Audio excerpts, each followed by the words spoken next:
Et bien maintenant, c'est l'heure du quiz pour conclure ce 8e épisode de Sur le banc. Donc, cette semaine, pardon, j'ai dit le quiz, mais c'est le débat. On a déjà fait le quiz. C'est le débat maintenant. Pardonnez-moi tout le monde. C'est l'heure du débat. Encore une fois, comme la semaine passée, je vous explique, on a changé un petit peu la formule. C'est-à-dire qu'on va avoir des questions plus sérieuses, des questions un petit peu plus loufoques et des questions qui sont ni sérieuse, ni drôle, juste entre les deux. Donc là, je vais accueillir mes panélistes et vous voyez en fait la première question à laquelle vous allez répondre, messieurs. Concernant les divisions de la LNH, est-ce que vous préférez l'ancien ou le nouveau format, messieurs? Je vais attendre vos réponses là-dessus et évidemment, vous aurez 1 minute pour répondre à la question. Oui, 30 secondes. Oui, donc Hugo, je vais commencer avec toi. Est-ce que tu préfères le nouveau ou l'ancien format?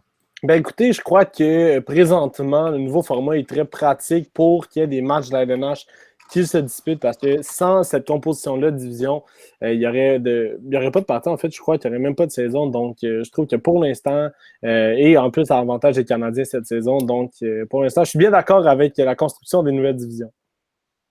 Donc, on peut résumer ça comme ça, en fait. Ça, c'est encore du temps, mais parfait. Nico, je des phrases pour faire 30 secondes. Exactement. Nico, maintenant, de ton côté?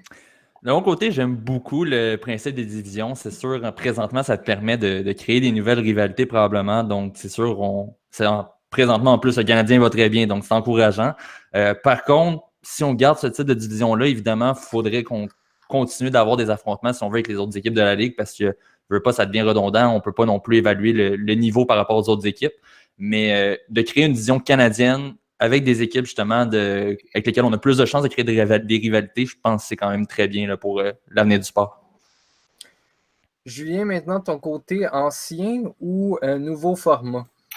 Bien, je suis d'accord avec Nicolas sur le fait que si on garde cette division-là, c'est sûr que c'est pas juste contre ces équipes-là qu'il faut jouer. Encore là, je pense que c'est beaucoup des questions économiques qui font en sorte que les divisions existent. Là, en ce moment, c'est des questions sanitaires. Cette année, exceptionnellement. J'aime quand même les bons vieux Bruins.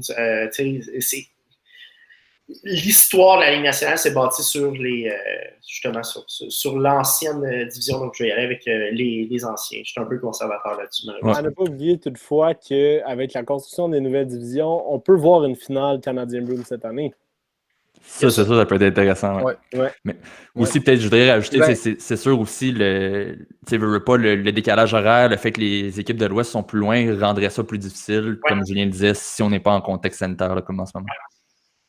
Oui, puis en fait, de mon côté, j'irai aussi avec les anciennes divisions, simplement parce que quand on regarde le format actuel, on en parlait dans le début du podcast, en fait, dans ta chronique, Julien, j'ai l'impression que ça crée une espèce de débalancement dans le sens où, on le dit, il y a des équipes qui n'ont toujours pas joué contre Ottawa, qui ont joué trop de fois contre Ottawa. Le Canadien n'a pas du tout joué contre Ottawa, mais a joué plein de fois contre les Canucks. Et est-ce que là, Toffoli, qui est meilleur marqueur de la Ligue, est juste comme sur cette énergie-là, en fait, parce qu'il a été échangé, vient des Canucks à Montréal. Donc, c'est comme plein de facteurs là, que je pense qui changeraient beaucoup la donne si on restait dans l'ancien format. Mm-hmm. Maintenant, messieurs, dans les questions sérieuses, encore une fois, est-ce que vous préférez les JO d'été ou les JO d'hiver? Notez que là, on parle d'une possible annulation des Jeux olympiques, encore une fois, là, cette année. Donc, Julien, de ton côté, JO d'été ou JO d'hiver? Moi, je suis dans un pays nordique et j'aime les Jeux d'hiver, premièrement parce qu'il y a plusieurs représentants québécois, canadiens. Donc là, c'est un peu patriotique, évidemment, là, comme terme. C'est des sports que je connais, il y a des sports là-dedans que je pratique. Donc, c'est sûr que moi, personnellement, aussi, ça va être beaucoup... On peut assister à des Jeux d'hiver plus facilement parce qu'il y a moins de pays nordiques que de pays où c'est qu'on peut avoir de la chaleur. J'aimais les longues phrases et les longs mots que tu utilisais pour faire ton 30 secondes. Julien est un fervent athlète. Il a utilisé son 30 secondes. Il l'a mis il l'a fait à meilleur escient qu'Hugo. Parlant du loup, Hugo, maintenant, JO d'été ou JO d'hiver? Écoutez, vu qu'il y avait des nouveaux sports qui s'en venaient aux prochains Jeux olympiques d'été, comme notamment le baseball, puis le skateboard, le cheerleading, tout ça, l'escalade. Le hockey, s'il vous plaît. Oui, ça a été vraiment, vraiment chouette de voir ça. Et avec toute la situation présentement, c'est sûr que c'est un peu plus difficile, mais je dois y aller avec Julien. Moi aussi, en tant que fervent Canadien qui aime et qui pratique plusieurs sports d'hiver, je crois que j'ai je m'associe plus aux jeux d'hiver qu'aux jeux d'été. Merci Hugo. Ton côté, Nico, je sais que, écoute, de ton côté, tu as des origines. Je vais tester un petit peu plus que 30 secondes. Non, c'est correct. Tu as des origines portugaises, mon cher ami. Donc, je ne sais pas si tu vas me surprendre. Est-ce que tu préfères la chaleur ou l'hiver maintenant, t'en es familier? Je reste avec l'hiver, moi aussi. Donc, je dirais, c'est sûr, on est une génération aussi qui a grandi avec les Jeux de Vancouver 2010. Donc, c'est encore plus marqué l'imaginaire avec les performances du Canada dans son pays. Mais oui, sans aucun doute, les Jeux d'hiver. Jeux d'été, je trouve aussi peut-être qu'il y a un peu trop de compétitions différentes avec vraiment trop de catégories, si on veut, par épreuve. Donc, j'ai l'impression que ça dilue un peu le talent qu'on peut voir dans ces épreuves-là. Mais j'irais vraiment avec les Jeux d'hiver. Le chocolat chaud après une belle performance aux Jeux olympiques va être Toujours payant. Ouais, je pense qu'on est tous synonymes là-dessus, là, que les Jeux d'hiver, là, on a vraiment grandi, comme tu as dit, Nico, dans cette atmosphère-là, en regardant le Canada jouer comme ils l'ont fait. On pense encore une fois à l'exploit de Sidney Crosby. On va toujours s'en souvenir. C'est quelque chose qui a marqué notre génération, les gars. Donc, Jeux d'hiver pour moi aussi.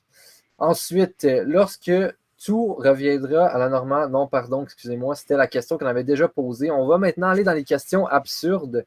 Est-ce que vous préférez être échangé dans une destination plus chaude et faire les séries, ou pardon, être échangé au froid et faire les séries, ou être échangé au soleil et être éliminé en mars?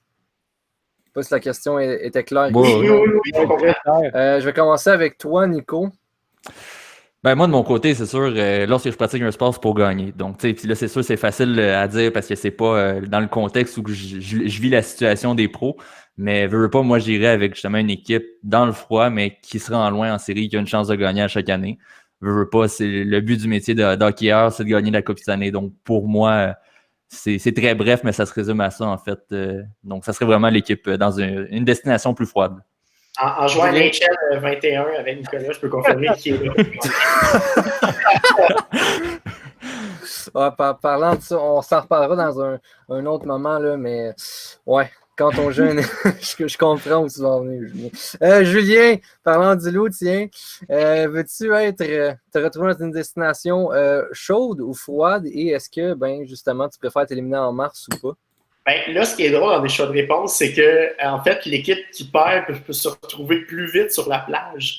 Donc, il n'y a pas puis, donc, c'est comme le chemin facile qui mène à l'enfer et le chemin difficile qui mène au paradis, c'est-à-dire la victoire, si je veux faire un parallèle biblique. Mais c'est ça pour dire que avec les mêmes arguments que tantôt, en fait, j'aime l'hiver. Et j'aime gagner, donc pourquoi me passer de ces deux attributs-là? Hugo, est-ce que tu changes la donne de ton côté ou tu vas rester avec les autres gars dans cette optique-là? Ben écoutez, moi c'est idem à mes collègues. Là, je ne suis pas Eric Carlson, je m'en vais pas à San Jose pour aller boire une margarita sur la plage au mois de mars. Donc, effectivement, je crois que je préfère gagner en hiver. Ça, on garde la thématique surtout, mais aussi, je sais pas, il y a une question d'atmosphère, de frénésie aussi lorsqu'on se rend loin. Puis, on est encore en hiver, tout ça, on dirait qu'on c'est plus chaleureux, même si ça sonne un peu paradoxal, on dirait que c'est plus chaleureux voir une équipe que tu apprécies se rendre loin en séries éliminatoires. C'est sûr, on le pense en tant que personne qui suit ça, je veux pas, mais il faut penser aussi que les joueurs ont une famille. Donc, des fois, peut-être aussi, ça pourrait avoir une influence là, sur notre réponse. C'est vrai, c'est drastique. Je m'excuse à Eric Carlson et sa famille. Oui, ben c'est sûr, encore là, comme tu dis, Nico, on voit les joueurs sur la glace, mais on ne pense pas assez souvent à la vie personnelle de ces joueurs-là. Puis je suis convaincu qu'il y en a plusieurs qui adorent profiter du beau temps là, et de la plage quand ils en ont la possibilité. Ensuite, messieurs, une autre question absurde pour vous. Le CF Montréal ou les Alouettes, qui prendra la place d'équipe numéro 2 à Montréal. Et oui, j'ai dit CF Montréal, non pas Club de foot de Montréal. Nico? Ben, si tu parles à Montréal même, moi j'ai l'impression que j'allais dire l'Impact. Le CF Montréal, justement, va prendre la place éventuellement. Au Québec, les Alouettes vont rester prioritaires simplement par le fait que la nouvelle campagne du CF Montréal est basée sur la ville. Mais c'est sûr, oui, j'ai l'impression que le soccer, on le voit prendre de plus en plus de place à Montréal et dans la province, mais encore plus justement dans la grande région de Montréal. Donc, pour moi, éventuellement, va peut-être prendre la place. Mais pour le moment, c'est sûr, ça demeure encore les Alouettes là, qui ont une plus grande base déjà établie. Hugo, ton côté, CF Montréal, Alouette, qui sera l'équipe numéro 2? En fait, un peu comme Nicolas, je trouve que l'attention est particulièrement tournée vers le CF Montréal, justement, et c'est bien. Je crois que c'est une équipe, justement, qui va devenir une équipe numéro 2 solide à Montréal. On avait déjà si vous me permettez l'expression, un fan base assez important, mais écoutez, j'ai regardé jouer les Alouettes l'année dernière et puis je dois dire que l'équipe est quand même remplie de joueurs talentueux et puis à voir là, comment ça va se passer lors de la prochaine saison, mais pour l'instant, les Alouettes, selon moi, est encore la numéro 2. Julien, maintenant? J'aimerais dire aucune des deux, mais j'aimerais dire les Nordiques, j'aimerais dire les Canadiennes de Montréal, j'aimerais dire d'autres équipes, là, j'aimerais dire les Expos. C'est deux équipes que les dernières années, justement, je n'ai pas beaucoup regardé parce que, justement, ça tourne en rond dans les deux endroits. Donc, j'espérais qu'une autre équipe était pour venir me sauver. Mais si tu me donnes le choix, je suis un peu plus un fan de soccer que de football. Donc, je vais aller avec le Club de foot Montréal. Voilà, j'attendais que quelqu'un le dise au complet. C'est fait. Merci, Julien. Puis là, je trouve ça bizarre là, parce que dans ta même phrase, tu as mentionné Expo, puis tu as mentionné les Nordiques. Puis là, ça m'amène à me poser la question suivante. Est-ce que tu as vu la prochaine question? Puis on va commencer avec toi, parce que la prochaine question, c'est la question impossible. Expo nordique, qui reviendra en premier, Julien? Je vous jure, j'ai jamais vu. Ouais, on s'en doute. Les Expos sont entre meilleures mains au niveau des contacts, au niveau de qui veut les Expos. C'est les Bronfman qui sont là-dedans, entre autres. Je dirais que PKP fait pas mal n'importe quoi ces temps-ci avec ses business, peu importe lesquels. Fait que j'ai moins confiance en PKP que Bronfman, quoique j'aimerais mieux que ce soit quand même les Nordiques qui reviennent. Je pense que ça va être les Expos, étant donné qu'on parlait avec justement l'équipe de Miami. Ouais. Hugo, maintenant? Eh bien, pour ceux qui me connaissent, savent que je vais toujours avoir une place dans mon cœur pour les Expos. Donc, je crois bel et bien que c'est les Expos. Justement, comme Julien l'a dit, je crois que c'est les ressources qui font en sorte que les Expos sont plus proches d'un retour à Montréal que les Nordiques. Toutefois, l'Avalanche du Colorado, cette année, avec leur nouveau chandail, c'est un pas en arrière, plus dans l'histoire de l'équipe, plus de visibilité pour les Nordiques en tant que tel. Mais encore une fois, à savoir quel est le problème à Québec pour qu'il n'y ait pas un retour des Nordiques présentement. Donc, à cause de ça, je vais y aller, majoritairement. Mais à cause de ça, surtout qu'on a le fameux centre Vidéotron qui n'a jamais été utilisé à cet effet. Nico, maintenant... Jusqu'à maintenant, on a eu la même réponse dans toutes les questions. Je vais y aller différent. Je vais y aller avec les Nordiques pour deux raisons. J'ai l'impression, oui, le baseball va venir éventuellement à Montréal parce qu'on le sait déjà qu'il y a des pourparlers et tout ça, que ça pourrait venir quand même rapidement. Mais j'ai l'impression que le hockey, il va y avoir des équipes à cause de la crise qui ne vont pas survivre à ça, vont avoir besoin d'avoir des relocalisations. Puis j'ai l'impression que ça va arriver plus vite qu'on le pense. Et une des seules villes présentement qui est apte à recevoir une équipe, c'est Québec. On a l'amphithéâtre, on est prêt.